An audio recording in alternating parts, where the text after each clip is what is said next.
Coming up on Mornings on the Hill, the Landmark Theater reopens with a major Broadway production. A big win for Syracuse in the home opener. Check out what fans did before. And the search for a new chancellor continues as a search committee is formed to find Kent Severeid's replacement. All that plus your weather and orange sports coming up on this edition of Mornings on the Hill.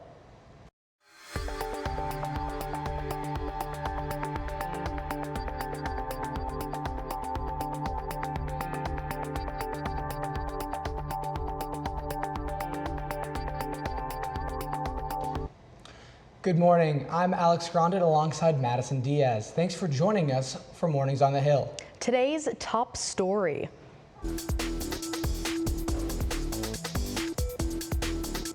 The revolution came to Broadway and it landed in Syracuse. Hamilton hit the Landmark Theater last night. Hannah Beam has the latest. History has its eyes on Syracuse. Last night, a Broadway production of Hamilton opened at the Landmark Theater, where crews spent the summer expanding the men's restrooms and restoring crown molding, plaster, and paint to their original 1928 design. We want to make the theater have the character that it did in 1928 with the conveniences that people anticipate in 2025. So what we typically have to get creative. The work along both sides of this entrance and then along the top is left unrestored, so you can easily compare it to the work that was done, so you can see the very clear distinction. For some theatergoers, opening night wasn't just about seeing Hamilton.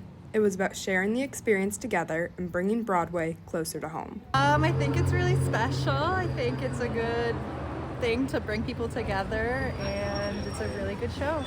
It's awesome. Spread it wherever you can so that people don't have to come all the way down to Broadway just to see a show. Everybody can enjoy it. Theater leaders and community members believe Hamilton is also a major boost for downtown. Probably going to have 80,000 guests coming downtown, filling up the restaurants, filling up the bars. That is just an unmitigated good for the community, and we love to have that role. But I think the way to continuing to build that culture is through the arts and things of that nature. So I love that the city of Syracuse is doing that and pouring resources into something like the Landmark Theater that is so special.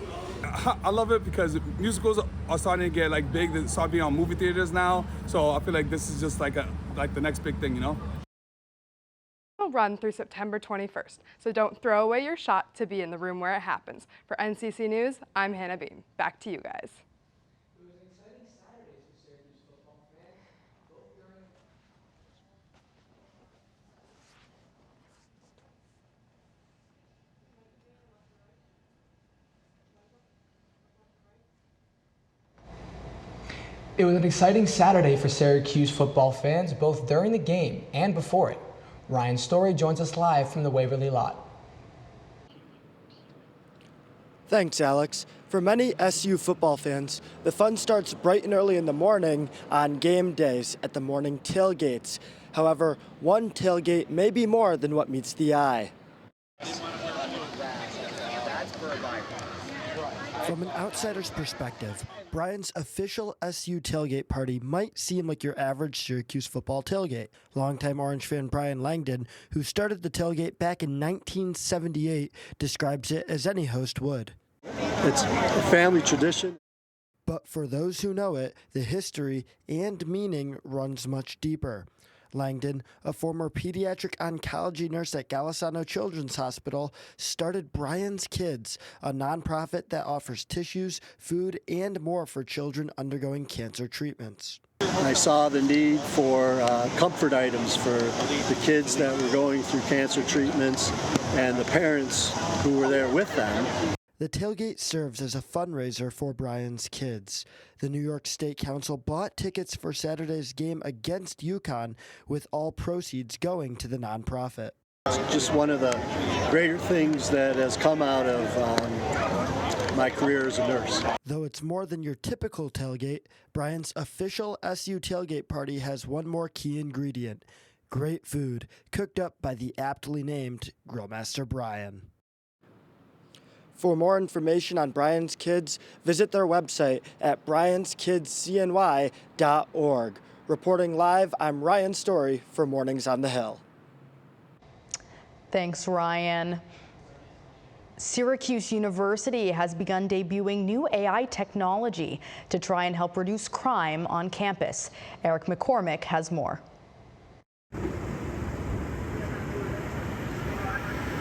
As Syracuse gets into another fall semester, the university's Department of Safety, led by Chief Michael Bunker, are taking new measures, installing license plate readers around campus. But is there more to read here than just random numbers and letters? Flock Safety, the Atlanta-based manufacturer of security hardware that Syracuse has teamed up with, is currently facing national backlash after reports from Channel 9 Colorado claimed that federal agencies such as ICE could access the Flock databases. The university's official website claims the plate reader technology was installed to, quote, help ensure a safe and welcoming environment. But many have been interpreting it in a different way. I don't understand why they would do that personally. I think it's a violation of personal privacy and information. After reaching out to DPS, I was told they would not be providing a statement at this time. Despite the concerns being raised with one resident describing the tech as, quote, dystopian, the university has no signs of abandoning its partnership with Flock Safety. For Mornings on the Hill, I'm Eric McCormick.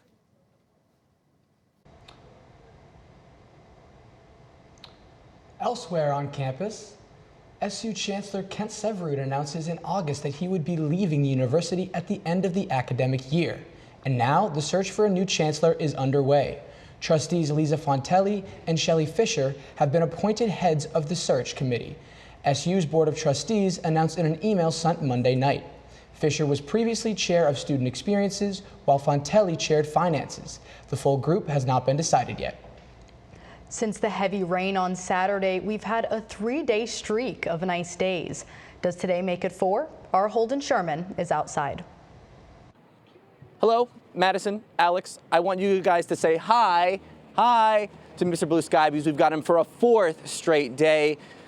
Early this morning, coming out around 7 a.m., I wasn't sure if he was going to return, but he has returned today. And outside so far, I've seen a lot of students in shorts and in short sleeve t-shirts. I think that will continue as the rest of the day goes on, and I'll have more for your weather later in the show.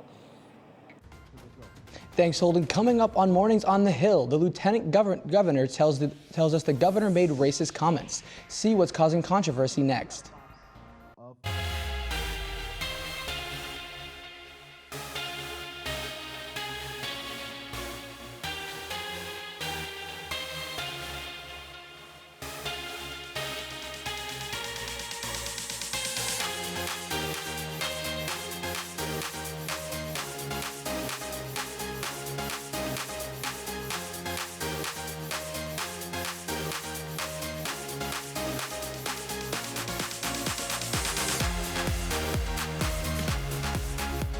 Welcome to Live from Studio B.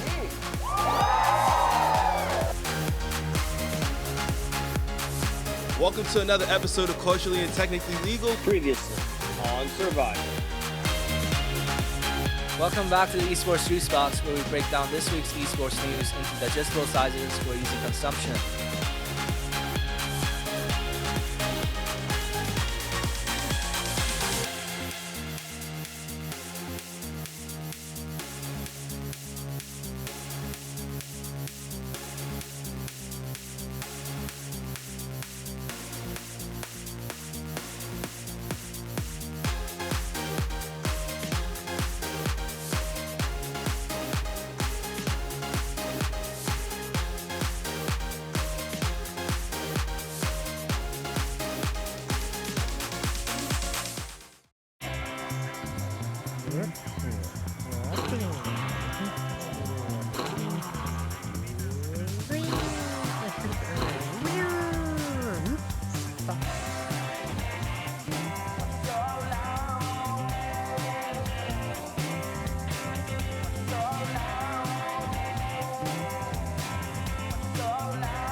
Democratic Lieutenant Governor Antonio Delgado says Governor Hochul made racist comments at a black church in Buffalo on Sunday. Delgado is challenging Hochul in the Democratic primary and spoke to our Luke Radel exclusively, who joins us now from the newsroom. Hochul's second-in-command made the comments at the Dunbar Center in Syracuse, where he held a town hall with residents for over an hour last night. Here's our exchange shortly after the event. There were some comments made by the governor that I wanted to get your reaction to, if that's okay, so I have them here if you want to watch. Checks are coming out soon. Watch the mail. Okay? Okay? Don't spend it all one day. Get something you really need. Okay? Don't stop by the liquor store. Okay? Buy something for the kids. Buy them some food. What do you make of that? It's deeply offensive. I think it reveals a level of disconnect the governor clearly possesses as it pertains to the black community in particular. And this is a pattern. You know, this is something that revealed itself when she said that black kids in the Bronx don't know what the word computer is. There's just a level of, it's like the soft bigotry of low expectations. Your campaign put out a statement calling her comments racist. Correct. Do you think the governor is racist? No, and you can make racist comments because the nature of the comment is, like I said, it speaks to a devaluation of a community. It's rooted in an understanding of how a community is perceived. Now, new this morning, I spoke to the head pastor at the Buffalo Baptist Church where Hochul made those comments. He says it's unfair for the Lieutenant Governor Delgado to call her comments racist. Reporting in the newsroom, I'm Luke Radel with Mornings on the Hill. A company will install 2 new battery systems in Syracuse. The batteries could store electricity for thousands of homes to use. These batteries will charge up at night and be used during the daytime. Each battery can supply power for 4 houses at once. The company is now waiting for the city's approval. And time for another check of your weather. For today, Holden Sherman is in the studio with a look at your full weather forecast. So I've got some good news as I turn and you can see the weather. It's going to stay good the rest of the day. You're going to see a lot of people on the quad, I expect, and it's just going to be nice and relaxing. And as we go to our 5-day forecast, the next few days kind of look like that as well. On Thursday, Friday, and Saturday, we've got some nice sunshine with just a low of 50s, which should be later in the day. But on Sunday and Monday, expect a little bit more of some bad weather, some thunderstorms, some rain, more weather that we saw on Saturday when Syracuse played in the Dome against UConn. And so this weekend, we've got Festa Italiana, a nice Syracuse food festival. If you can't get to it because of the weather, why don't you make some sausage pasta? It's very easy. You get some pasta, you get some broccoli Rob works, and you get some sausage, get some olive oil in there, and you can make yourself a nice home-cooked Italian dish with ease as well. You guys? Many people across the nation are finding it difficult to get the COVID-19 vaccine, but access is being protected in New York. Our reporter Alec Harashim with more. Federal policy on vaccines may be shifting, but there are conflicting opinions in the White House. Look, you have vaccines that work. They just pure and simple work. They're not controversial at all. And I think those vaccines should be used. Robert F. Kennedy Jr. had a contentious hearing last Thursday where he was repeatedly questioned about vaccines, especially surrounding the COVID-19 vaccine. Last Friday, Governor Kathy Hochul issued an executive order which expands access to the COVID vaccine over the national recommendation for New Yorkers, saying, "By signing this executive order, we are sending a clear message that when Washington Republicans play politics with public health, New Yorkers can still get the care they need close to home from trusted providers in their own communities." For people in the Onondaga County, Dr. Jim Alexander, Senior Medical Director at the County Health Department, says they're siding with New York over the CDC. Use of the vaccines more consistent with the New York State guidance, the executive order guidance, than consistent with the CDC guidance. The executive order also states that New York will be working with regional partners to create further health guidance in line with medical organizations like the American Academy of Pediatrics. New York State guidance, importantly, is firmly grounded in science Health Commissioner Dr. James McDonald has issued a standing order for COVID-19 vaccines across the state, ensuring pharmacies statewide will be able to provide the vaccine. This is Alec Karashim for Morning on the Hill. This morning, European Commission President Ursula von der Leyen announces that she plans to seek sanctions and a partial trade suspension against Israel. This comes after Israel's strike targeting Hamas leadership in Qatar. The U.S. ally has been serving as a key mediator in the conflict and condemned the attack. President Trump also unhappy. I'm not thrilled about the whole situation. It's not a good situation.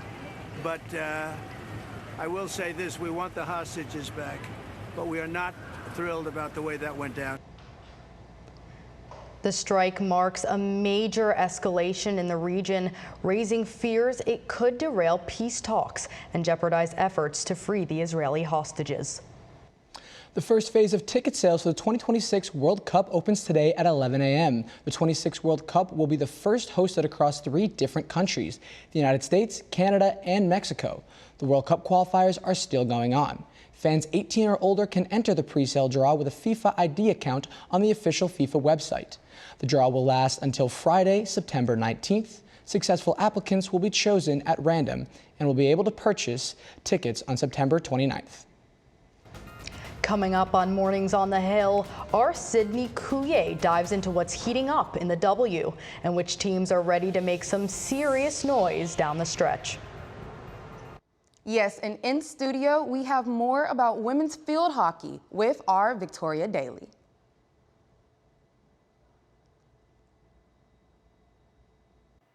Thanks, Sydney. Cuse woman walked into Ohio the 11 seed, but left the 5 seed after defeating Ohio State 2-1 on Sunday. Not only was this a big overtime victory for the Orange, but they beat a ranked opponent, putting them into the top 5 for the first time since 2017.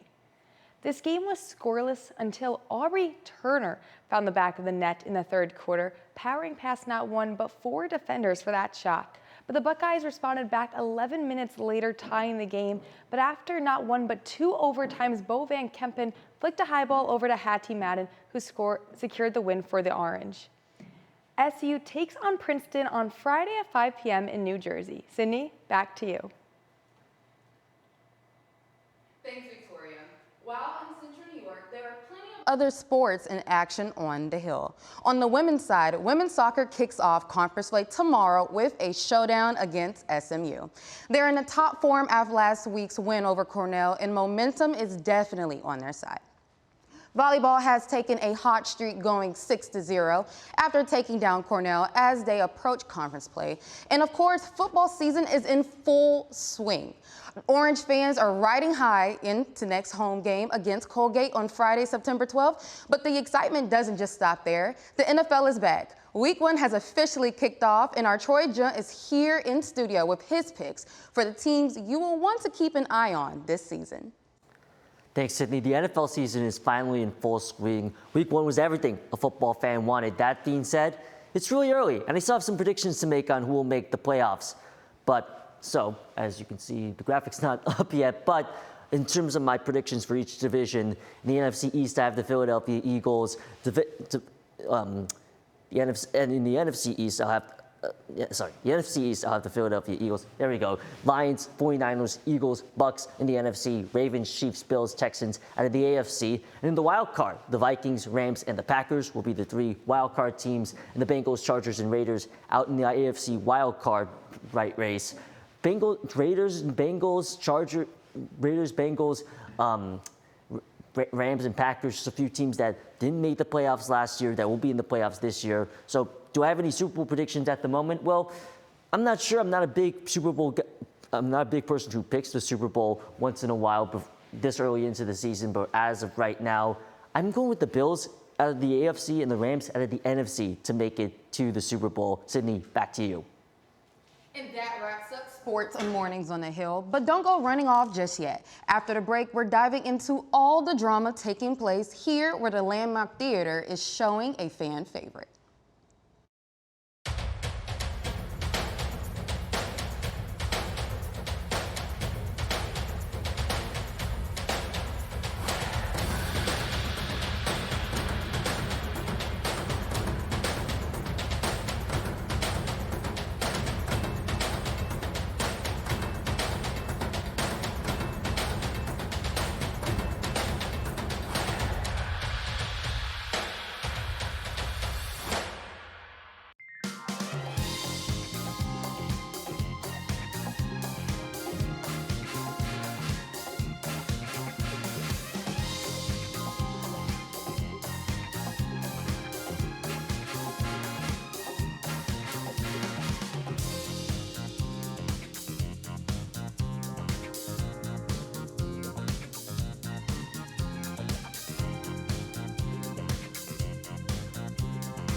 Last night was opening night for Hamilton in the Landmark Theater. Our Gabriella Peniston is here in studio to tell us more. That is right. Like we said earlier on the show, Hamilton is finally here in Syracuse. Opening night was just yesterday at the Landmark Theater, and tickets have been selling fast. The venue just underwent major renovations to get ready for the show, including upgrades to the sound and stage systems to match Broadway standards. The run continues until September 22nd. So if you want to be in the room where it happens, now's your chance to catch the Tony Award-winning musical right here in Syracuse. Now, in other news, speaking of music, we saw some big numbers for the MTV Music Awards this past Sunday. This year's show saw a huge surge in viewership after moving to CBS. The VMAs drew 5.5 million viewers across CBS, MTV, and Paramount Plus, making it the most watched VMAs in the last 6 years. Lady Gaga led the night, winning Artist of the Year, while Ricky Martin received the first ever Latin Icon Award. But that's not the only thing that dropped jaws that night. Fans are still talking all over social media about Tate McRae's performance. Fans are calling it one of the best of her career, as well as one of the best in VMA Awards history. And speaking of awards shows, the 77th Primetime Emmy Awards is taking place this Sunday night on ABC, celebrating the biggest shows and stars on television. The competition is stacked this year. In drama, favorites like The Last of Us, The White Lotus, and Paradise are all fighting for the top prize. Over in comedy section, we have Abbott Elementary, Hacks, and Only Murders in the Building are also among the top contenders. And we also have Pedro Pascal, Kathy Bates, Bella Ramsey, Adam Scott, and Jake Gyllenhaal as just some of the actors who were nominated for those lead actor awards. But it's not just about who might be winning these awards, it's also about who's taking the stage. Stephen Colbert and Sydney Sweeney are just some of the stars who will be handing out those awards. Comedian Nate Bargatze will be hosting the show, his first time ever hosting a major awards show. Definitely something exciting to watch out for. So I have to ask you guys, who are you rooting for to take home the gold? I'm Gabrielle Peniston for Mornings on the Hill, and that's all I have. Back to you. Finally this morning, a new iPhone has been released. Yes, Apple has unveiled the iPhone 17 and iPhone Air at their annual tech launch. Are you getting one, Alex? Maybe, or I'll just wait for the next one.